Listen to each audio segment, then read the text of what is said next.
myself right up on out of here. I feel like a disgrace, I'm not really what I appear. I go home to my girl and I make nice seem nice. The fact that she don't know that I just put someone on. I don't like being here. I constantly live in fear.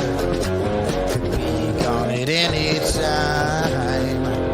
When you live a life of crime, you have to face the music through the time.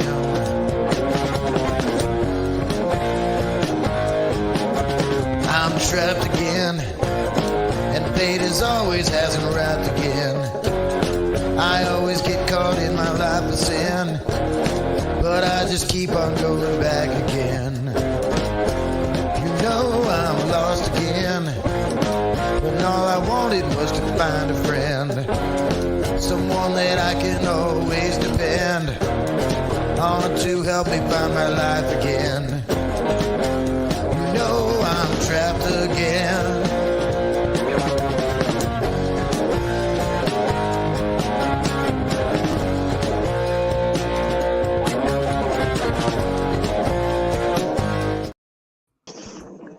Welcome, everyone, to Mayhemtainment Live. And if you were jamming out to the song along with Jaina Pryde, that's because it's an awesome song, and it's done by my good friend, Marcus Frederiksen. Rest in peace. We miss you, brother. Check out his music on ReverbNation.com/Marcus Frederiksen and share out some of his music. I am joined alongside my good friend and tag team partner, CranderQ from Friends of the Squared Circle. Make sure you check him out. Follow him on YouTube, Facebook, and Rumble. Or no, you're not on Rumble. Just YouTube, Facebook, not yet. Twitter, and Instagram? Instagram, Facebook, YouTube, and yeah. And the links to all of his outlets are available in the description of this video, whether you're watching on Rumble, YouTube, or Facebook. Same with our number one referee, Jaina Pryde, who has joined us for her second appearance now. Check her out. She is also on, you're on Twitter, you're on Facebook. Do you have your own? I don't do X. No. Nope, no X, no. Okay, so just Facebook. And again, all her links. Facebook, she has other Instagram, links. Be Real. Yeah, they're all right there in my little. Yep. They're all in the description of the video. Make sure you check them out and give them both a follow and make sure you tell them Mayhem Media sent you. This is Mayhemtainment 29. Planet of the Apes. We are going to talk about the new series of the Planet of the Apes that has recently come out, or that is currently coming out. There's a new movie coming out as well with it. The first thing I want to talk about before we get into any of the lovely graphics that CranderQ made for us is the... I made them? I didn't make them. Yes, you did. You can keep trying to... I'm going to keep giving you the credit. You can keep trying to be modest, and that doesn't work here. Now, the actor who played Caesar, Andy Serkis, I think that I hope I'm pronouncing his name right. He is an amazing motion capture actor. Okay. And he played, not only does he play Caesar in Planet of the Apes, but he plays Gollum in Lord of the Rings. He plays Snoke in the new Star Wars movies, if anybody didn't know that. He also played King Kong in the most recent adaptation of that. And he also played character Ulysses Klaue in the Marvel Cinematic Universe. And he directed Venom 2, Let There Be Carnage. So I think he's amazing. And this is, I got a picture, a visual to show everybody. This is him motion capturing as Caesar. Tell me that's not awesome. That's cool. You're missing his most iconic role, though. What's that? 13 going on 30, baby. I don't think I know him from that one. And you know what? Jennifer Garner's boss in 13 going on 30. Good. See, that's why I bring you guys on the show, because you guys pick up the slack where I miss it. This is him with Gollum, motion capturing as Gollum, and then here he is with Snoke as Snoke. Although it's not a side-by-side comparison, I couldn't find a good with him with the motion capture stuff up with that. But he's an amazing actor, and I wanted to highlight him first. What do you guys think of him as Caesar? He's good, right? Yeah, I mean, imagine doing so much great work and no one seeing your face. Granted, I mean, I have mine plastered everywhere so people can see my magnificent beard. But for an actor to do motion capturing and have, like I said, not have his face there and people know his work is just incredible. Yeah, that's why I actually went. It was the last thing I did before this episode. I wanted to make sure that I got some of the pictures of him with him being the characters, because when you look at him, he's got the perfect face for all the characters, and you can see his face in the characters, I think, too. So excellent job on the motion capture. But yeah, you don't get to see his face, and I thought it was important that we show that. Well, correct me if I'm wrong too, but I think that especially when working with Peter Jackson for Lord of the Rings with the Gollum that you showed us, I believe Andy Serkis worked really closely with the VFX teams, and if it weren't for some of the work that he did with them, a lot of the advances that we've seen with mocap, like over the past couple of decades, like he was really instrumental in helping them develop that as well. Yeah, I mean, The Lord of the Rings was really one of the first movies to really do that for real, like in a real way. Not just a face or something, but like the whole body. Yeah, and granted, with Lord of the Rings, you can tell that it is the CGI. But as these ape movies keep coming out and other movies with animals, you tend to forget because they're so lifelike. The advances they have made, I mean, like The Lion King, The Jungle Book, it's just phenomenal that they don't have to use animals anymore. We'll get into it with Planet of the Apes, but like, you're not going to have to make these costumes, so. Yeah, exactly. With the motion capture. Yeah. Sure, it's been more expensive to develop this technology, but in the long run, not having to put people in costumes and such, or especially like, with a creature like Gollum or Snoke or Caesar, a costume's not going to really cut it. And we're going to get into the Mark Wahlberg version of the Planet of the Apes here in just a little bit. And I think that's an excellent version of how the suits don't really work. The motion capture is far superior to the suits. And to jump on that point, I watched 5 of the 9 movies. I want to get it out there because I told JD I started listening to a podcast about Planet of the Apes. We have an audiobook thing from the library that the wife gets. And I was looking at the comics because they were talking about the comics on there in the TV show. To say that I'm not excited to talk about these movies is just an understatement. And as JD said, I went a little, what did you call it? Overkill. Yeah. I love these movies. I do. Some of the later Planet of the Apes movies that were from the 70s, they are bad.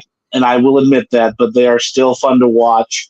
The first Charles Heston movie, that's the only one that people should watch, in my opinion. But yes, I am super excited to jump into this and talk these movies. So I just wanted to get that over. The old movies are just bad graphically. The story is not bad. That's where they're taking the new movies, where that's where they're getting the base of their story is from the original movies that were made. In a sense, yeah, you have to dive into the last 2 for that because they have like Caesar, they have how they said no, that. But number 2 in the original series, they're talking about mutants, worshiping a nuke and stuff like that. I challenge you to watch them, but I mean. Yeah, they are bad. I will say that as a true fan of this series, they are bad. The first one and maybe 3 are the only ones you should really watch because they will hold up in today's, libraries. Yeah, good because if I ever do decide to do that, I totally lost my train of thought there. Jaina, do you have anything to contribute to that? Have you ever seen the originals? So I saw the very first one, and I know I've seen bits and pieces of some of the others. Definitely saw the Marky Mark one that I know we're going to talk about, but I'm definitely coming into this as more of like the every person a little bit. I was excited when I saw you guys posting that you're going to start talking about Planet of the Apes because I kid you not, like I had just gotten done watching Rise of the Planet of the Apes for the first time when I saw that post. It was like the night before or something. And then getting to go back through, and then I recently watched War. So like all of these are fresh in my head, but I don't have a lot of like emotional ties to it or nostalgia feels or anything. It's cool getting to look at these. A lot of my friends were like, oh, they have that idea in their heads. It's tainted with the costumes, especially from the originals, and just the cheese ball that a lot of it gets into once it, moves into almost sci-fi movie of the week type stuff. Wasn't it like two of them? They go time traveling in the last couple or something, like back in time, and then they end up like starting. Actually, yes, So go ahead, JD. Sorry. Yeah. If you don't mind, let's talk about this for just a second. The first movie, I'm going to put this visual up. I don't know how many viewers we actually have yet. I don't think very many. But for anybody who watches this later, leave us a comment. We're going to be sharing these on our social media page too, since we don't have a lot of viewers at the moment. If you like the original movies or the remakes. Now, the way it's supposed to go, and that's what I love about the new movies. This is one of the things that I love most about the new movies is that the way the Planet of the Apes goes is with Rise. You see, actually, I don't know, Crander, in the original movies, did they show how they became sentient or anything, or did it pick up, or did we not get like an origin story in the first ones? Because Rise is more an origin story of. Yeah, it's the reboot. It's the starting the franchise over. The original 4 or 5. What I can do math. Yeah, so the first one, Taylor, they're on a space expedition. They're going to who knows where, and then they crash land. He thinks he's on a different planet. Through the whole thing, we get the whole story where they discover that man has basically had a downfall. Apes have taken over. And then Taylor realizes, spoiler if you haven't watched it from the 70s, I'm sorry, that he's actually on Earth. And then in number 2, they continue with that a little bit, but then they go underground. You see more of New York. Again, they worship that nuclear device, mutant people. The orangutans are more center-focused. Number 3, when the planet's about to explode, the most popular ships, Cornelius and Zira, time travel back into that 1970s, and they're welcomed by humans. And then there's a whole fallout because one guy gets mad that Cornelius tells that the planet will eventually explode. And then Zira has a baby. Again, spoiler if you have not watched these movies from the 70s. Apparently it's the originals are significantly different from the remakes. Yes, very different. Yeah, that's totally my bad then for saying that. Yep. No, you're good. I nerded out, man. It's been a while since I've seen them, but I'm glad that you watched the originals because I definitely wasn't going to be able to. But I don't blame you. The new ones actually, and a lot of people, I bet you guys maybe even have missed this, is in the first movie, the one with James Franco, which is giving us more of an origin story. Okay, there's a scene where in the background on TV, a shuttlecraft is taking off, and then later in the movie, they lose contact is lost with that spacecraft. Okay, so the new movie Kingdom of the Planet of the Apes should be the Planet of the Apes story that everybody knows. The ship comes back. Astronaut lands, thinks he's on a different planet, and eventually discovers that it's Earth. That is what Kingdom, the overall, spoiler alert again, there's going to be a lot more than that, but that's overall, that's going to be Kingdom, I think, because they did do the space shuttle in the first movie. It's a little thing. It's in the TV. It's in the background. None of the characters even reference it. I think they're watching the TV when the first announcement goes off, but then when they say about losing contact, it's in the background. Characters are talking. It's easily missed. But they do the space shuttle that is lost, that ends up what it's supposed to be is it's going to go into a black hole, time travel backwards, but not time travel. It's actually going to come back and think it's in a different planet, but then they're going to realize that's Earth. That should be a part of Kingdom of the Planet of the Apes, the new movie that's coming out. And that's what I liked about these ones is that they kind of put that in there. The shuttlecraft in the first one, it's little, you don't notice it. They probably didn't know where they were going to take the movie series at that point, but they left it, they put it in there just in case. And I think it was a great move because I think it'll bring the whole movie franchise full circle now. Yeah, Disney has announced that they are going to make this next phase another trilogy. And I'm assuming it's going to make money, so. I thought Kingdom was going to be the last. Nope. They announced, I think during the pandemic when they were trying to film it, that the idea was to make it another trilogy. But you know how that is in Hollywood. If the movie doesn't make money, they're just going to throw it on the shelf. I mean, look at some of the other superhero movies that have been canned. That's a perfect Uh, moment. yeah. You can bring up the visual for the. Does anybody want to see more Planet of the Apes movies or TV shows? I mean, I liked Kingdom. I thought Kingdom was going to be the conclusion. I thought it was going to bring it full circle. I thought that was going to be the end of the story. So, no, I'm not really looking forward to another trilogy. I was looking forward to Kingdom until you just told me that. Jaina, what So do you I think? think that the cool thing with it though is Matt Reeves, who was at the helm for the first 3 movies, he's off doing Batman stuff now. So we got this new director come in. I forget his name, but wasn't he the guy that did like Hunger Games? I'm not good with directors. Sorry. Yeah, I forget his name off the top of my head, but I know we got this new guy coming in. Personally, I kind of hope they leave. Like, I missed the Easter egg, JD, about the shuttle and everything getting lost in the first one. That's cool. I would like to see that just stay an Easter egg. I don't need to go back. I don't need connective tissue to Charlton Heston movies. I want to see, like, because that's what's really drawn me in from these new ones as a new fan of these. And what I think is probably drawing a lot of other people in is it's like, oh, this is its own thing. I don't need to know what's going on over here. And even though with reboots, you don't need to know, there's always that feeling of, oh, I'm missing out. You get this the FOMO thing if you don't know all of it. Keep it moving forward. Keep it making its own thing. Have little Easter eggs here and there. Fine, that's great. But maybe just like say, oh yeah, a shuttle came back and it had a bunch of humans in it. We killed them. Moving on. Yeah. We all know I'm excited for the movie. So Wes Ball is the name of the director.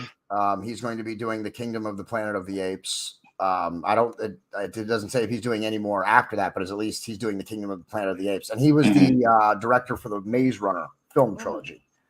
Maze Runner was what he did. Maze Runner, Hunger Game with boys. Okay. Yes. Yes. Totally. Yeah, and I think they are saying that this one is going to be set hundreds of years into the future. So you won't have those recurring backdrafts to Caesar and Cornelius again. So it's going to be, I think, it's a whole new thing. It's going to be, I'm excited. Like I can't I've watched the trailer a bunch of times, and even before bed, the wife yelled at me, "Put your phone down." Like I just want to watch the trailer one more time. Like I've dove too far into this time.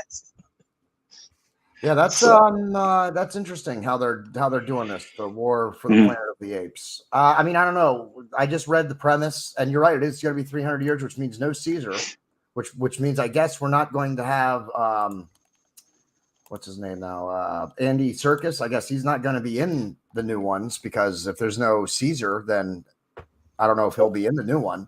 Well, and I know we're talking spoilers, but he did die in the very last one. Yes. Oh, did it? I must have. Yeah, I must have. I'm sorry. I must have compartmentalized that somewhere. And I didn't catch it at the first movie either because I was shoving food into my face and drinking my drink and stuff.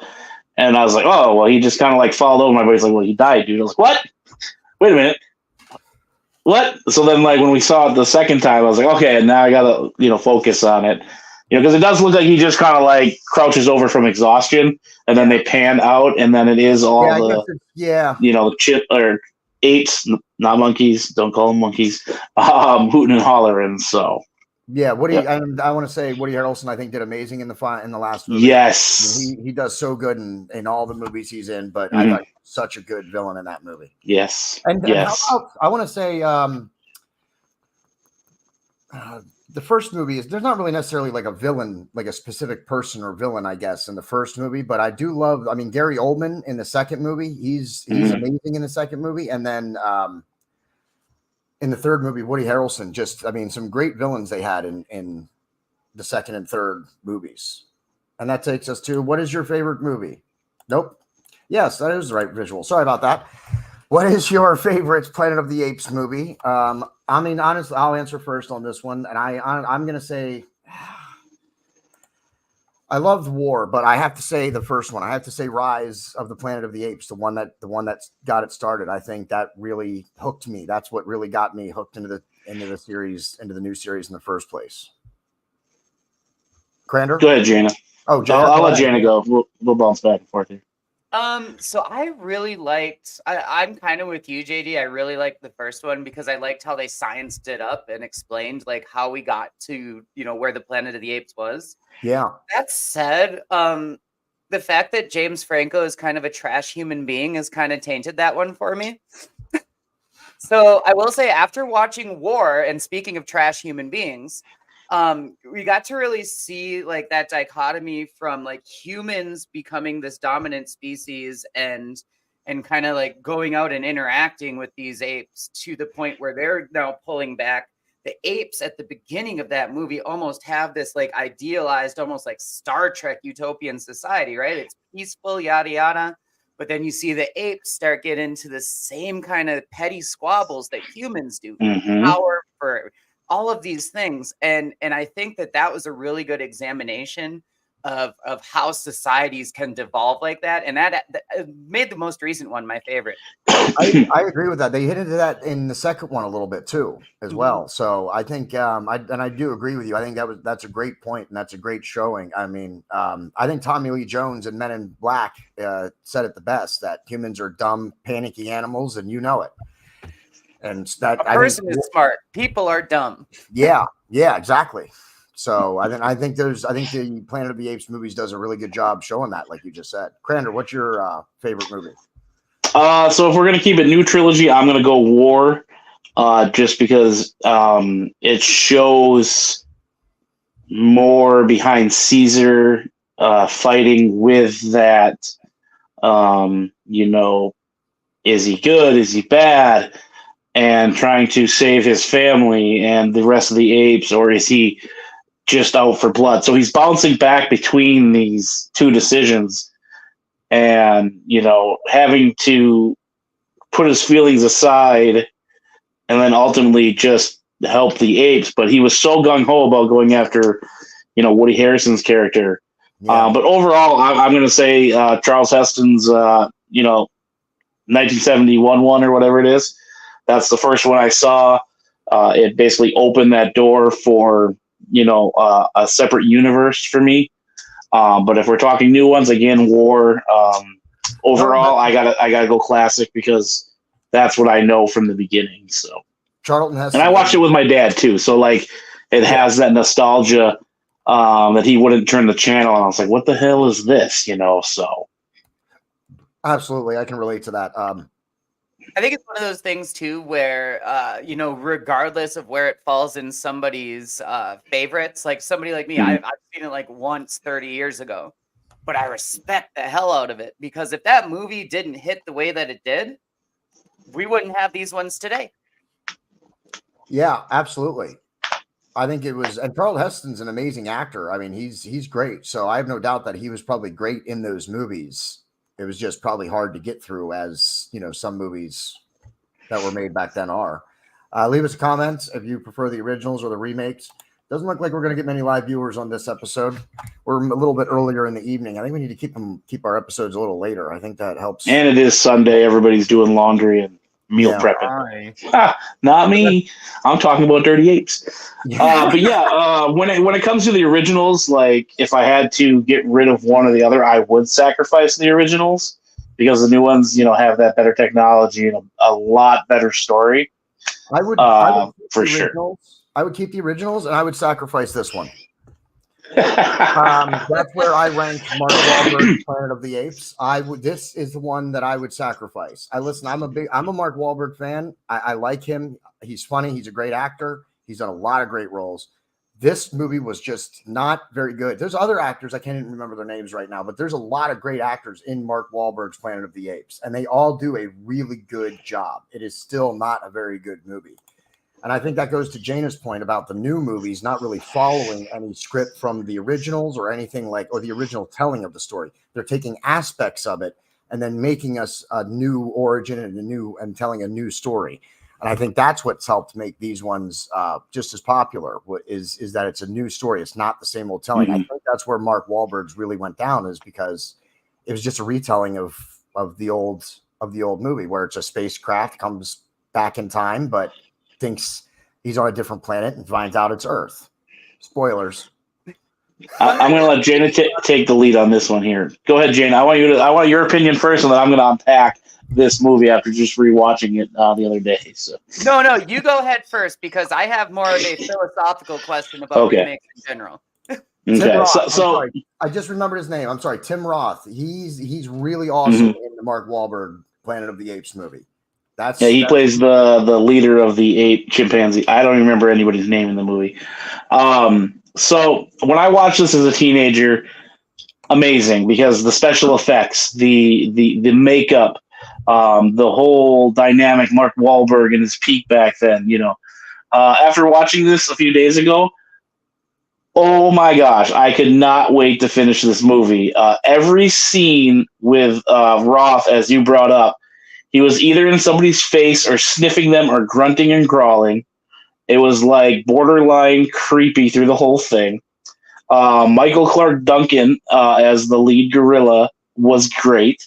I think is it Paul Giamatti? I might be getting the name wrong.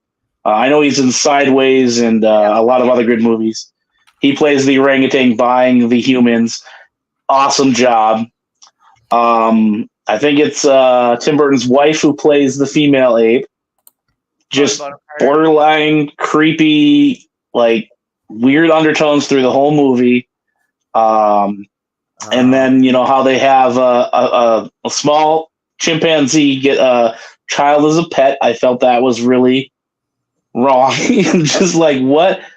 And then I'm sorry, I don't mean to cut you off, but I just wanted to. Paul Giamatti played Limbo. You were right. Yes. Okay. Paul Giamatti. Tim Roth plays General Fade, and Michael Clark Duncan played Colonel Attar.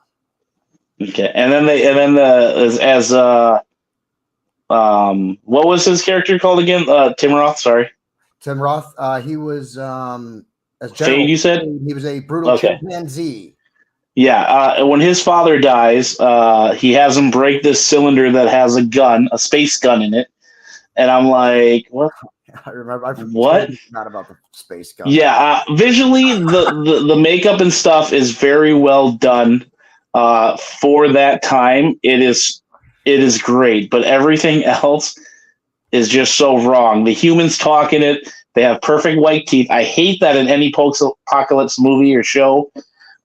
They seem so clean all the time too. I don't like that. If you're like, The Rock's Scorpion King, if you're in the desert, you should be dirty. Your teeth should be gross.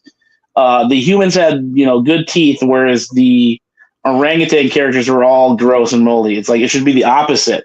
The ape should have the nice teeth and not the humans who are living out in squander. And how this ship continued to work after so long because it was nuclear.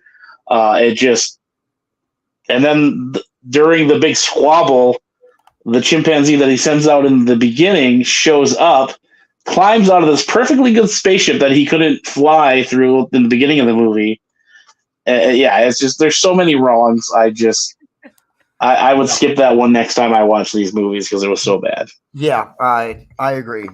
Jaina, did you get to watch that one, or was it just the new ones that you were able to watch? No, so I saw that one back in the day when it released, and I think my question may have just been answered here. But I was talking with somebody about I was telling them, oh yeah, I'm going on a podcast to talk about Planet of the Apes, and they said, oh, the Marky Mark one. No. And I could do a whole episode on that. Conversation about remakes though at that time. And if you remember when the Mark Wahlberg Planet of the Apes came out, it was 2001 or so. Yep. And we had just come off of like that Matthew Broderick Godzilla movie. And we were just now getting into this point where Hollywood's like, crap, we're not smart enough to come up with new stories. We got to start retelling some of these.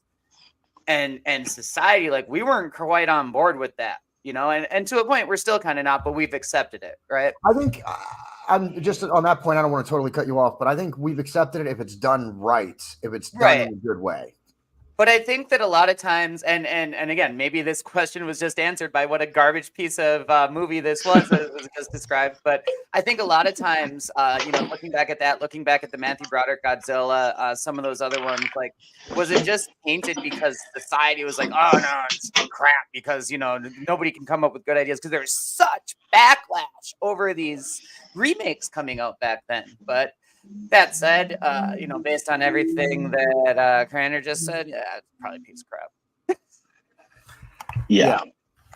Yep. Well, I think that's where we'll do that. That's where we'll end that topic, and we'll move on to something else. Do you have a favorite? Does anybody have a favorite scene from the Planet of the Apes movies? Go ahead, Jaina. I hate to say it, but the one in what was it, War, where they meet up with that other ape, who like Bad Ape. Yep. Yeah, Bad Ape. Yeah, and Cornelius is like bending over to try and get him to use the thing, and he's just like, "Huh? What are you talking about?" Like he looks like he's trying to give him a back rub or trying to do something naughty and all this stuff, and just I know it was like this comedic effect thing in there, and it probably was just a throwaway, but I think of that and just laugh every time. I love it. And then he's all like, "Oh no, no, no!" And then he grunts at him. And he's like, "Oh!" And just like that 30. I had to show the wife twice. She didn't find it funny because she doesn't like these movies. Anywho, but I was just laughing hysterically. I had to watch it because he's just like he's just so taken aback that his friend just growled at him, and then he eventually climbs up, and then he puts his head through the hole on that too. And he just looks so ridiculous because he's shaved down from the zoo. And he's trying to shake, I think it's Rocket's hand, the main bestie of Caesar. And he's like trying to put his hand through the hole and he's struggling. And then he realizes, I have to take my head down and then put my hand up. And I called him the socially awkward ape throughout the whole movie because he's just so weird. And the other ones are all like serious. And he's just like, I'm okay. Well, that was the funny thing, like asking me what my favorite part of these movies were. Like, there's so many like deep and cool and philosophical and action scenes, but like, no, I like Bad Ape. Yeah, Bad Ape is great. There's nothing wrong with a little comic relief. I think that's what makes the new movies even more enjoyable. Is that there's deep parts, there's parts where it's like a self-reflection of humanity, and then there's the parts that's just funny, where there's just something funny happens and you get a big chuckle out of it. Yeah, do you have a favorite scene? Yeah, so I'm gonna go with in Dawn. There's a part where Koba is trying to investigate man while they're fixing the dam or water pump thing, and he kind of ventures down to town, and he stumbles upon those two guys target practicing, and they're like, "Holy shit!" There's an ape, and he starts doing the circus thing. Yeah. Where he's all, and he's waving his arms around and they're getting a hoot out of it. And then he picks up the gun, or I should say pew pew, since we're on the internet.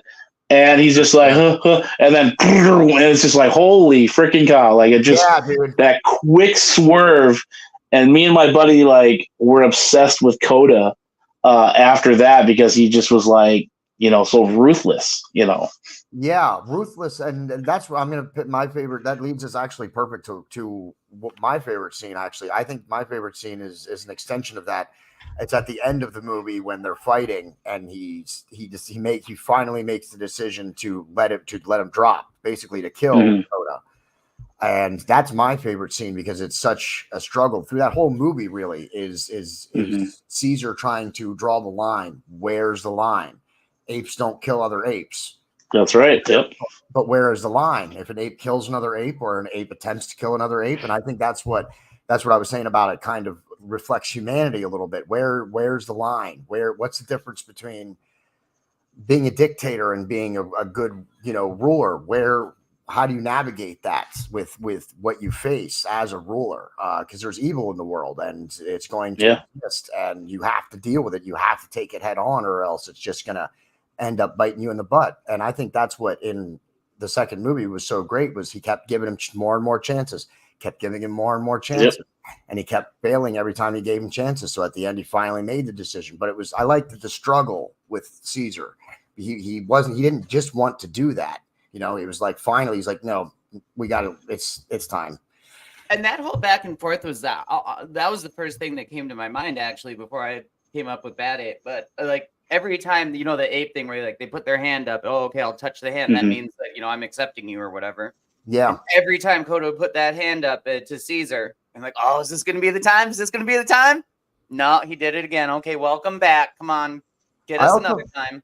Yeah, and between them through that whole movie, their hand grabs or hand slaps or whatever you might want to call it, they get less and less throughout the whole movie. Like even like at the very first one, like Caesar reciprocates, and then as soon as he does, Coda pulls his hand right away, and then later, it gets smaller and smaller. You know what I mean? More disrespectful each time. And I think even from both of their sides, though, from Caesar and Coda, you can see both of them are getting fed up with each other's behavior. Yeah, he gets that acknowledgement and then moves on right away because he removes himself because he's obviously pissed off, I mean, if you were Coda and had what happened to him, you wouldn't want to trust the humans either. Caesar wants peace and doesn't want to go to war, and it's a good. Caesar was basically the rich kid, and Coda was the poor kid. They even reference it in the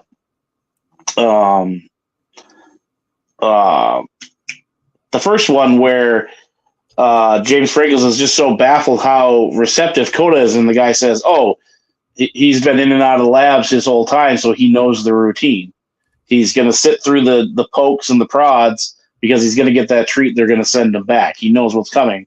Whereas Caesar basically was, coddled and held and was taught things throughout his existence. And to jump to the second one, Rocket's his right-hand man, Coda's number 3 in that structure where Rocket and him kind of fought for that supremacy in the first one. Yeah. And then, by the way, Coda is the reason that Caesar's son and Caesar lived in the beginning of that second one, because Coda's the one that came running and put the spear into the bear. So, I mean, that's one of his close rank generals friend, because like he did that for Caesar, and that internal struggle again with Caesar trying to do the right thing, and I mean, that's why I like Coda so much after that second movies, because like, it's like, Caesar, these people are bad to us, but you keep giving them chances. Like, obviously he gave Coda chances, but he's just like, you're not seeing them for what they are. And then by the third, I think it kind of resonated with Caesar, like, well, Coda was right, but he wasn't right, So you kind of have like that idealism versus realism there. Caesar had this idealism where we can be better than the humans. We can live in a peaceful society. And Coda's like, no, they're trash. They're going to come get us. We got to be trash too. Yeah. Yeah. You were just in a cage for a month, dude. I was tested for my whole life, Yeah. I was shocked really by how, Caesar, in the movie, Caesar had his two biggest rivals were almost his two highest ranking officers underneath him too. That was one of the biggest things that most shocking things that I found about the second movie, because when he, at the very beginning, when he shouts for Coda to follow the humans, I'm like, Coda follow what? Like you're giving that task to him? Like none of your other guys, none of your loyal people aren't, your captains, your colonels, the people who your fellow apes who you're going to trust. It's Coda. Coda is your go-to guy. So I thought it was interesting how his two biggest rivals then became really his two highest ranking officers. The funny thing with that is Caesar's namesake was also known for that. Julius Caesar kept his rivals as his advisors once he rose to power. Yep. Keep your enemies close. Yeah. Learn something today. Let's see. I think we already talked about the next movie a little bit, but let's put this visual up. Is anybody excited for the new movie? I think we did talk about that a little bit. I was excited because I thought it was going to be like a full circle thing, like the ending of the new Planet of the Apes, not a new trilogy. So I don't know. I guess we'll have to wait and see. I don't know what more we're going to see based on what we've seen already. Where else do we go after the fourth movie? I guess we'll have to wait and see after that movie. Yeah, definitely. Like you said, I don't know where the fourth one's going to go.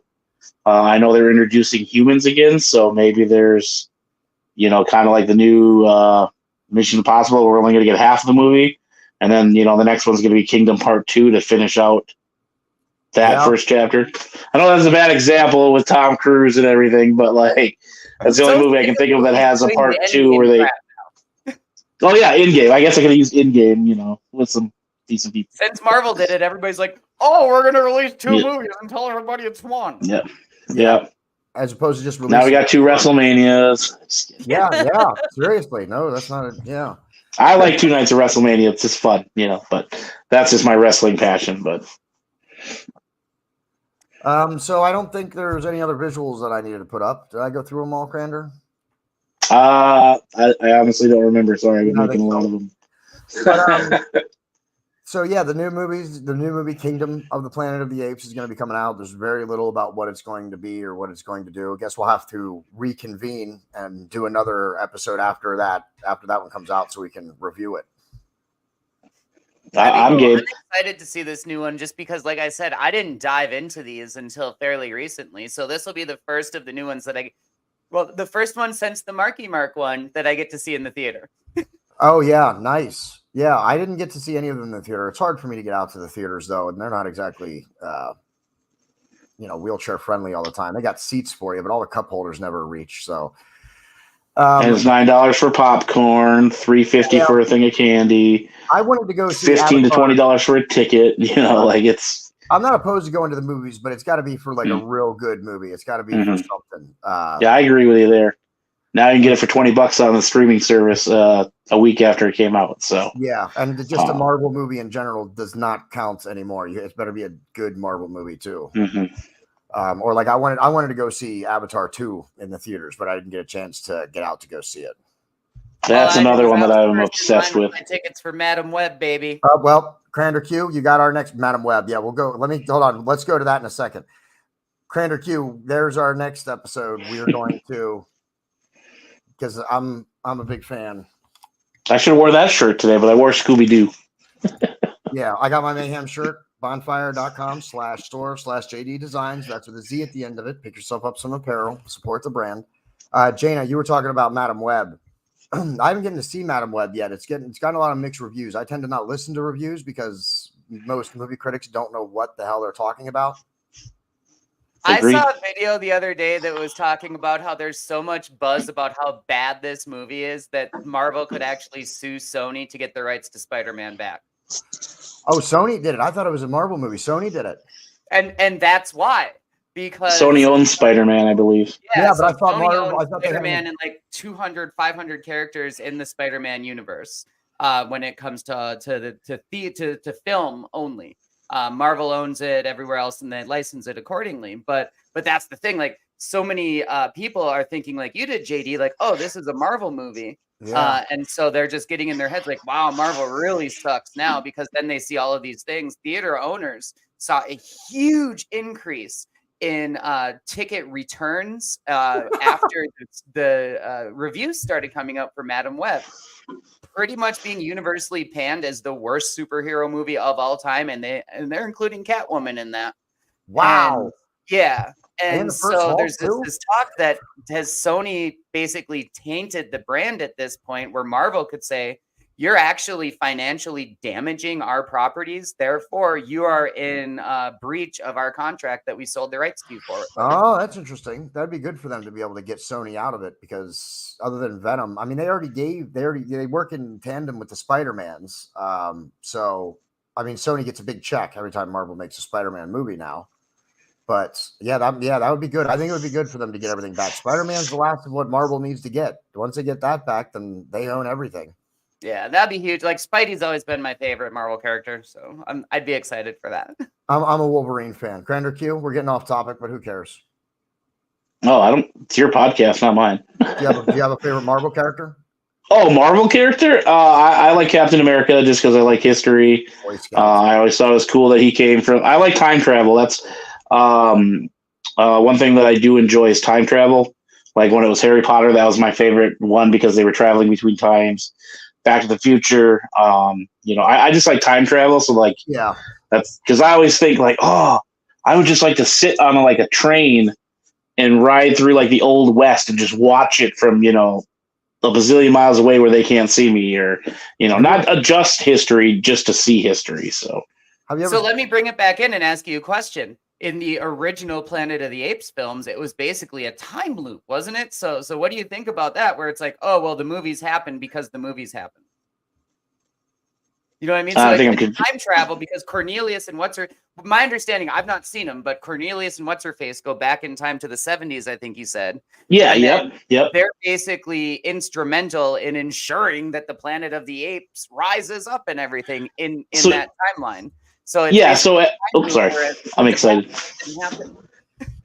Sound like so excited. I keep like jumping in. Sorry, but no. In the second one, or excuse me, the third one, like you said, they go and do that. But at the end, I believe it's Otto. I forget names. I just know bad people. Blah blah blah. He's chasing down Zira and Cornelius at the end because he doesn't want the baby ape to survive, because then it would lead to that destruction of man. Okay. And they go to some like abandoned shipyard. And he shows up before all the rest of because the president and everybody else was like, leave them alone. You know, we just don't want the baby, blah, blah, blah. She goes to the zoo and has essentially Caesar in the zoo. And, you know, there's another chimp there. You know, so it kind of sets up where, you know, they're talking about primitive apes, not primitive apes. And then they leave, and then they were going to join the circus. And then again, back to Otto, he chases them down, and he's trying to get the baby chimp, and he shoots Zira in the back, and she drops the baby. This is kind of graphic. He shoots the baby, and then they pan out to Cornelius being upset out on the top. And when the police see that, they shoot him, and then everybody's like, no, ceasefire, ceasefire. And it's really weird where she throws the baby into the water and then climbs on top of Cornelius. And that kind of just cuts to the end of the movie. And you're like, what the heck just happened? You know, like, but then the last shot is the guy from the circus holding the chimp, and she switched the babies before they left. And I think the reason she threw it in the water was so that it would sink and they wouldn't find out that it was hers. Because in the next movie, I believe it's a battle for the Planet of the Apes. Caesar's grown up. He's 20-some years old. And he's been raised by the circus guy. He's the only one that can talk at that point. And basically apes are shown by man how to do cleaning and serving tables. And then there's like a scene where the men and women are protesting that apes are taking jobs, which, you know, kind of that underlining crap. So basically man is basically teaching chimps and apes and gorillas all these things, you know, eventually leading to their downfall. And then in Conquest, they talk about how, you know, man is starting to regurgitate back while ape advances. So it is kind of like a continuous loop. But I'm sure at the end of the last Planet of the Apes, we might see where they mention Taylor in some CGI format where he crash lands there, and that might just fade to black. I can see that. You know what I mean? No, see, fantasy booking. I would love nothing more than them to just be like, oh yeah, this astronaut landed and his name was Taylor and we shot him. That's it. Yeah, that's it. That's the only payoff for that I want. Yeah. I appreciate that, because that was one of my big things. Like I didn't know. I knew there was like some timey-wimey nonsense in all of it, but yeah, so thank you. I appreciate that. Because they do say in the trailer that they say in the trailer, the new one, the elders didn't tell us everything, and they show that like kids book. So eventually, like these new apes are going to find out that man was, you know, somewhat responsible for everything happening. That's part of the original story too, though, isn't it? Yeah. That as time goes, the original apes don't tell the next generation certain things. Yep. So you end up at a point where the apes didn't know that man once ruled the planet. Yeah, and Dr. Zaius. By the winners, JD. I'm sorry? Are you trying to tell me that history is written by the winners? Well, it is. Yeah. Yeah. Because Dr. Zaius basically tells Cornelius, you know, I hear you're going to the forbidden zone because he's an archaeologist or whatever, that he doesn't ruin his reputation with what he finds. Basically meaning like what you find could ultimately be your downfall, because they find the baby doll in the first one. And, Zeus is like, well, ape can make dolls, and then it speaks and says mama. And then it's just like, why would an ape make a doll that could say mama? And then they let Taylor go, and that's when he finds the Statue of Liberty and realizes, oh, I'm actually on Earth. So yeah, it's going to be interesting what they do with Kingdom for sure. Yeah, I wouldn't even know how to speculate at what they're going to do for Kingdom. Yeah. Because everything, I mean, if they're really doing more after that, then I definitely have no idea. If Kingdom's the last one, then I expect them to like close it out with some kind of an homage to the way that the story normally goes, where it's the astronaut that comes back and is like, oh, it's really Earth. And I did look on kind of like Wikipedia when they released the teaser to see if there's any names that lined up with those previous films. They're bringing back the Nova name. It looks like, but they're not using any of the other apes at this time, which we could see probably in second or third of the new trilogy. Maybe a Zira pops up that'll ultimately lead to where, again, back to Taylor, because she is ultimately a scientist / doctor for the apes. And I can see that, later on being like, we'll name her Zira, and then it'll be like, oh, light bulb. And then lead into something. I don't know. But. Yeah. Last point that I wanted to talk about was, what do you guys think about the simian flu being what's responsible for taking out most of the population and or making some of them that survive like kind of primitive, like regressing them? You think Jane, I'll let you start. So I thought it was really clever. I especially like the fact that it was something that kind of came out before, the whole COVID stuff started. That was creepy. Yes. Yeah. That's why I bring it up. Yeah. Yeah. And watching it, I had to go back to it. I'm like, when did this come out? But the part that I found really interesting, and again, I like looking at movies and looking at like societal parallels. Yeah.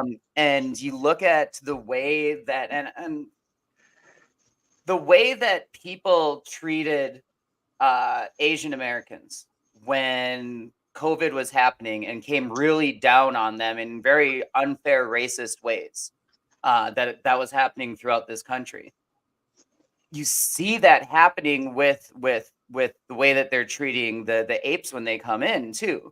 It's like, you caused this. No humans caused this. You actually caused this through your selfishness and recklessness, but you're choosing to blame it on somebody that's not you. You saw it with animals, and then you fast forward it, 5 years from when this came out, and you actually see it with humans then. And it's interesting to kind of see like, oh, wow, they kind of predicted this, but not in a wild way where it actually developed too. Well, in the new movies, it is a result of genetic manipulation or something. The simian flu, isn't it? It came from a biolab. So yeah, that's right. That's why I brought that up, because it was a parallel there. So pretty interesting and a little bit alarming at the same time there. But yeah, I mean, if they're going to come up with, I think that's maybe why the new ones jive for me so much, because I can absolutely buy into a world where man genetically screws something up to the point where it's causing genetic manipulations in the infections that are happening on people, and it makes a lot. It filled in that gap for me that I needed when thinking about the Planet of the Apes story. Like, I can park my brain at the door for a lot of things. I'm a professional wrestling referee. Obviously, I can do that, but I needed that one piece of information to know how we got from here to there. Yeah, and that is, I think, I like how they added that in there, because that was one thing I never understood. How did the apes, come up and take over in the first place? I didn't understand it until the new movies came out, and I saw it, and I'm like, all right, this is great. I love this. Like I said, the first movie, I think, is what hooked me, right from the get-go. I also thought it was weird how the James Franco wasn't in the second one. It's weird to see a movie franchise or a series and not take a big named guy with you or try and bring him along into another movie. So I thought that was interesting that they made the decision from the get-go that Caesar was the star. Yeah, and let's touch on how James Franco is the worst freaking neighbor ever. Because Caesar gets out, causes a little bit of ruckus there in the beginning, and then when his dad has the Alzheimer's and kind of relapses there again, Caesar goes out and attacks that guy, and then that guy happens to be a pilot who, as he's leaving, gets that nosebleed, and then he infects other people, obviously, just like what we talked about. And it's just like, what a horrible neighbor. Like, and a horrible thing, not thinking about anybody but himself, like, that. And then I love how, like, in the last one, Woody Harrelson is talking about how, like, he's getting rid of people that are infected, getting rid of it. And it's a doll that brings him down because he picks it up when they call her Nova in that movie as well. He picks it up and is like, where did you get this? And that's ultimately his downfall, is because here comes karma and kicked you right in the butt for getting rid of these people, and you basically got infected. Yep. And then back to your point about James Franco not being in the second one, I think there might have been a scheduling thing. And then when they go back, this is what always baffles me, is that they magically show back up at Caesar's house. Yeah. Why? And Why does that baffle you? Because it's like, it's been about, I think, 10 years, they say, or 5 years since 10 everything years. has happened. And Caesar just finds it randomly, as they're driving happily down that street. No, being in. No, he's leading them the whole way. Oh, okay. At the beginning of that car ride. Oh, he was leading them. Okay, all right. I must. But before they get to the house, they look at they're talking about, where is this place? How much farther do we have to go? And then Caesar. Oh, okay. Like, so he was leading them. He was leading them to his house. If that's what you thought, yeah, no, Caesar actually led them there. That's how they found it. It wasn't just like a random chance that, we're on their street. Okay, I missed that part when I rewatched it, but I know they have like an X on the wall because I watched. I think I sent Jaina a spoof last night that made me laugh pretty hard, but I watched a lot of the Easter egg stuff too, and they show like there's an X on the door saying that place has been like fumigated or people have been removed. So I think that kind of helps. I don't like when they do subtleties like that because then you don't notice them and you're asking a bunch of questions. But I also like it because it's kind of fun to go back and watch. And you're like, oh, there's that little tidbit they say there. Yeah, you got to find them. The thing that really bothered me with that scene wasn't so much the fact that, they'd let him back to the house and everything, but it was the fact that you're going to tell me in a post-apocalyptic society, this house is going to be left perfectly pristine the way that it was. Mm-hmm. No, people are going to be in there. They're going to be looting. They're going to be trying to get whatever they can out of there. They're either going to be squatting or they're going to be stealing. It's not going to be how you left it. Let me be the counter argument to that, which I often do on my episodes. People know. Oh, and hi, Aaron. I'm sorry you tuned in towards the end of our episode, but we only have a few more minutes. But thank you for tuning in and watching. With the extermination, because they start the second. Is it the second movie? The second movie talking about the simian flu starting to exterminate the populace. So I think the reason I don't think it's totally unbelievable that the house wasn't vandalized or ransacked or anything, because the amount of population that the humanity's been reduced to, you're not going to necessarily be looking to loot every house or every single thing. You're going to be looking to loot the department stores and gas station stores. You're not necessarily going to be looking to loot individual houses. So that would be my counter argument to why it was still pretty much intact, because there was no looters. Everybody's dead. You're going to find people to live with, or you're going to eventually die. So I just don't think there would have been as many looters or as many people out doing that type of thing. Would be my counter argument to that. Not totally disagreeing with you, just providing you with a reason why it might not have been. I would love to wax philosophically about this back and forth all night, but I know we're up against time. We're going to agree with that answer. We don't like it. We're going to put our stick in the mud and say you're wrong. No, I was kidding. I was thinking, when you look at like Endgame and like 50% of the population is wiped out and like everything's just trashed and all that. Yep. I digress. But I mean, again, though, Scott, Ant-Man's house, he still went back into his house. It was still a house. It wasn't totally destroyed. It wasn't ransacked by looters or anything like that. Yeah. Yeah, I think you lose. I think like we're talking about, humanity is pretty terrible as a collective. But when 50% or more, if a large portion of the population gets wiped out, I do believe that humanity changes their priorities, and suddenly looting houses, every house you pass by, or trashing everything you walk by is not necessarily high on your priority list. I can see that. Yeah. So for the viewers, unless anybody else have any other points, CranderQ said about an hour, and we're running just about over that. So I'm going to wrap it up unless anybody else has any other talking points they'd like to address. Again, I'll just say, I mean, I challenge anybody that likes these movies, just kind of go back and, rewatch that first one because it does hold up in today. I don't challenge you to watch the other four because they progressively get worse. But it is a good series. It doesn't get a lot of love that it deserves. With this new trilogy potentially come out, we could see some more because it is one franchise out there like Jurassic Park. I'm trying to think of a big trilogies, Hunger Games and stuff.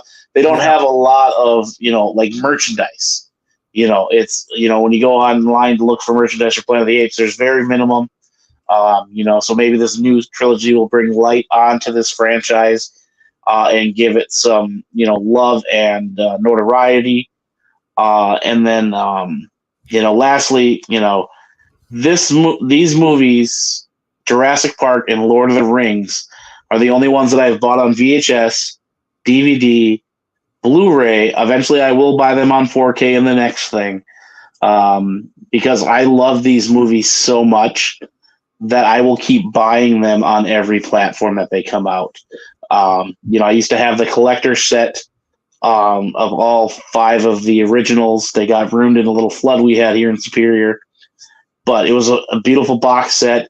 I saw they released the Blu-ray. I was super excited to get that set. I just recently found 2 of the older ones from the 70s on VHS, and their cover art's cool.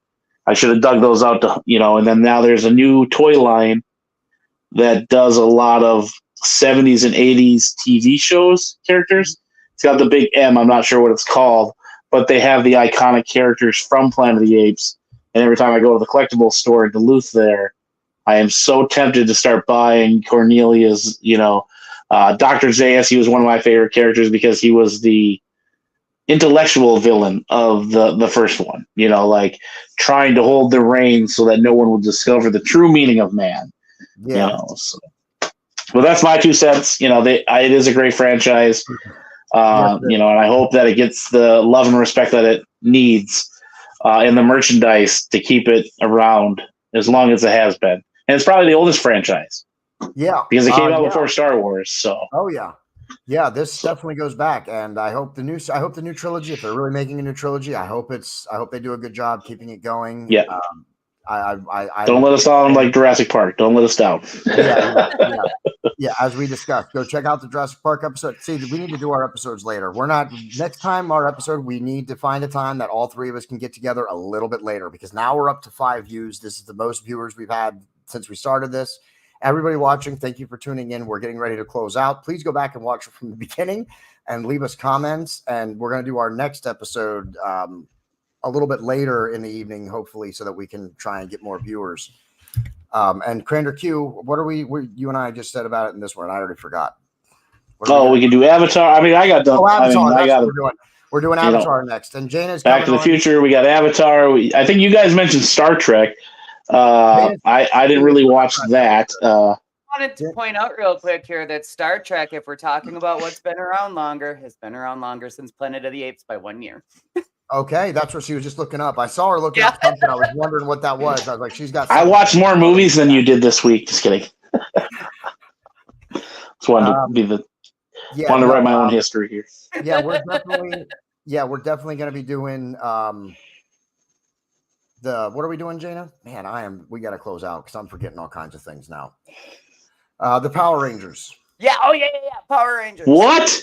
What? We want to do Power Rangers. We want to do Star Trek. Like the movies or the TV? What are we talking here? What are we? We're probably gonna do a little bit of everything. Okay. Well, if you need a third, The Star Trek. I was gonna wear that shirt today, but it's sitting in the drawer. Okay, before we go, I know we're trying to cut time. I'm sorry, I'm jumping in. Dude, your favorite Power Rangers. I need to know right now. Favorite Power Rangers. Oh, definitely. Team or Power Ranger.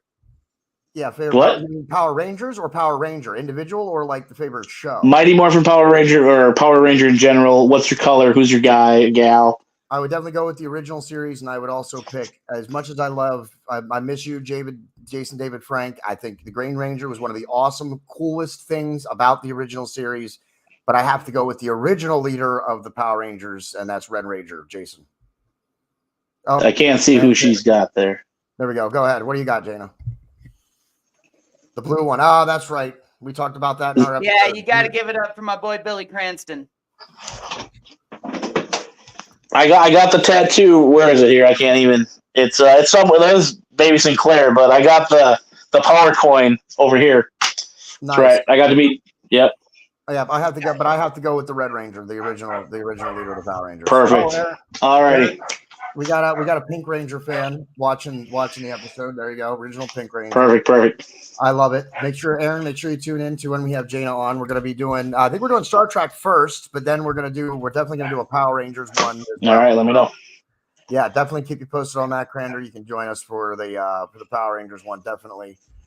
Star Trek one will be coming up, and then Crander is going to be on. We're going to do Avatar is likely going to be our next discussion unless we come up with something better in the meantime. So please stay tuned to Mayhem Media as 2024 is turning out to be a big year for us.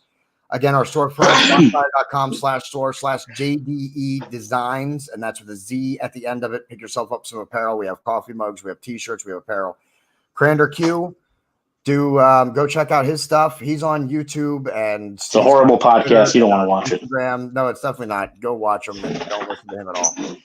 And tell him that Mayhem Media sent you. And if you are watching and you are a promoter and in need of a referee, then you need to hire Jaina Pryde. Reach out to her and have her officiate some matches for you.